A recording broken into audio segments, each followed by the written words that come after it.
Voilà une nouvelle vidéo sur l'isomérie optique. Alors, rappelez-vous qu'il existe d'autres isoméries, par exemple l'isomérie géométrique, dans laquelle on trouve le cis-trans et aussi EZ.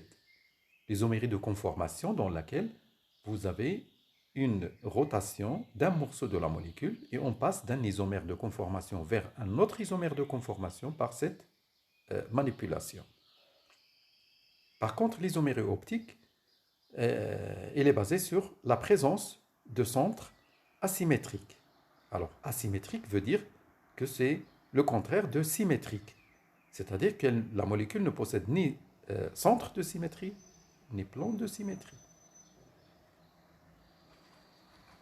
Alors, quand est-ce qu'une molécule est chirale? Si le centre, elle possède un centre asymétrique, par exemple ici, cette molécule-là, autour de ce carbone asymétrique, il existe 4 substituants différents. Les 4 sont différents. Par exemple, cette molécule A, elle possède comme image la molécule B dans un miroir.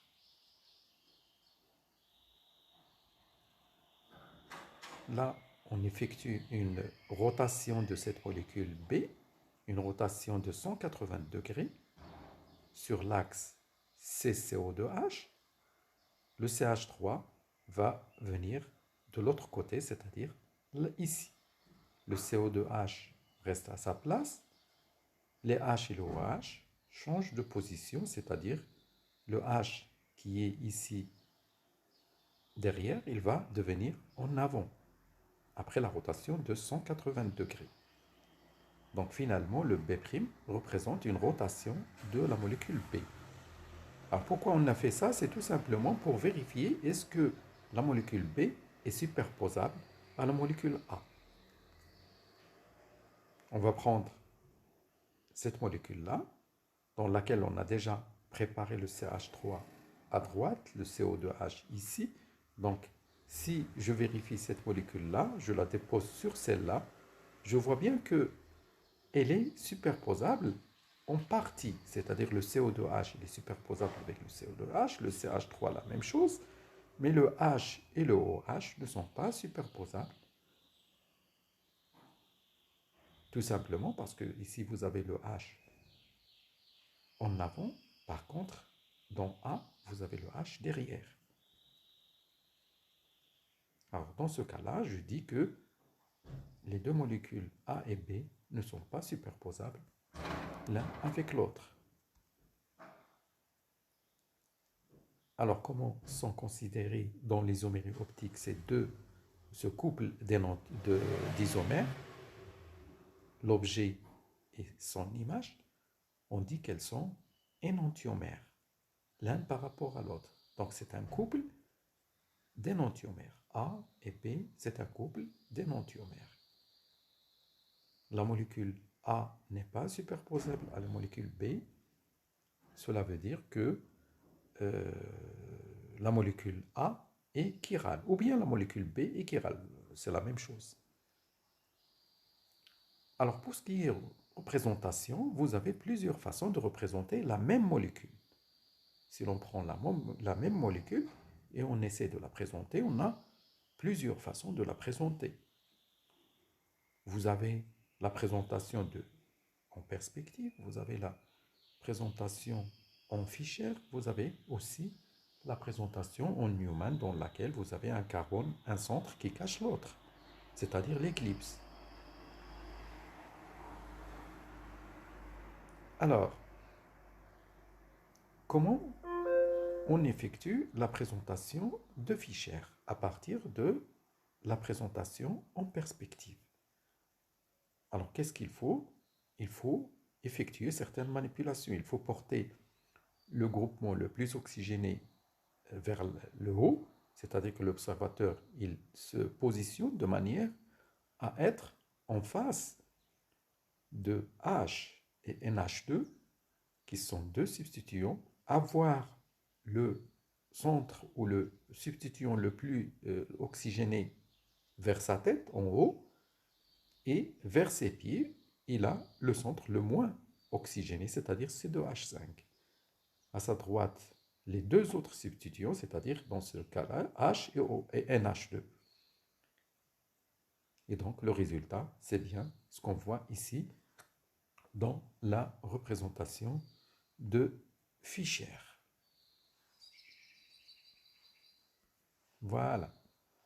Alors, maintenant, on va passer à la configuration, chercher la configuration RS, la configuration absolue. Alors, vous avez la possibilité de chercher la configuration absolue, que ce soit sur une représentation en perspective, ou bien Fischer ou Newman. Par n'importe quelle représentation, vous pouvez chercher la configuration absolue. C'est à vous de choisir quelle présentation. Parce que chacun se trouve à l'aise avec une représentation. Certains sont familiarisés beaucoup plus avec la perspective, d'autres réussissent bien avec la Fischer, d'autres avec Newman. Donc, sachez bien que la configuration absolue d'une molécule donnée reste toujours la même.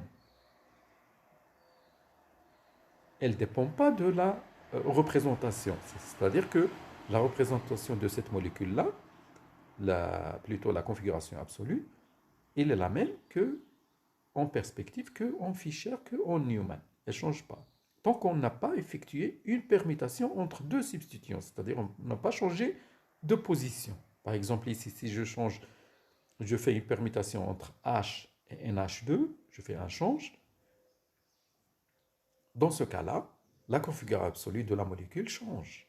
Si c'est R, elle devient S. Si c'est S, elle devient R. Alors, on va regarder la configuration absolue sur, par exemple, projection en perspective. Alors, la règle dit qu'il faut voir, ou classer par ordre décroissant, le premier carbone ou le premier atome directement lié au centre asymétrique. Par exemple, ici, j'ai l'azote, l'hydrogène, le carbone et aussi le carbone. Je vais classer par ordre de priorité, c'est-à-dire l'azote, c'est le plus qui possède le numéro atomique le plus élevé, Z. Hein? Donc, c'est 7. Le carbone, c'est 6. Ici, la même chose. Et ici, c'est 1.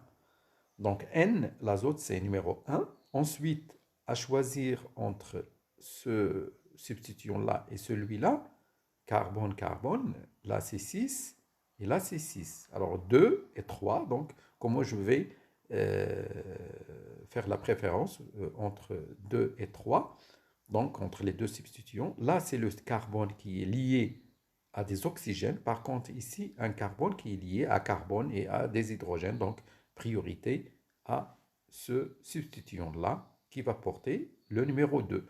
Donc le numéro 3 c'est bien celle-là.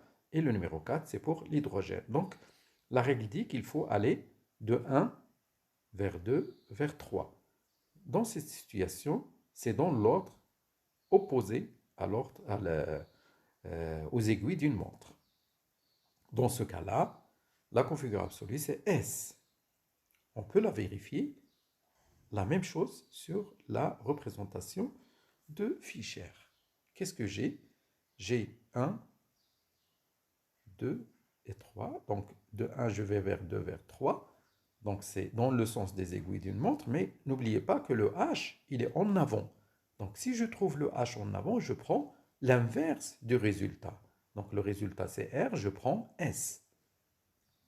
Parce que dans la règle, il faut aller de 1 vers 2, puis vers 3, mais à condition que H est derrière. Donc là, quand je trouve le H en avant, parce que le H, il est en avant, par rapport à l'observateur qui se place ici, il voit, dans ce sens-là, il voit la H en avant comme le NH2.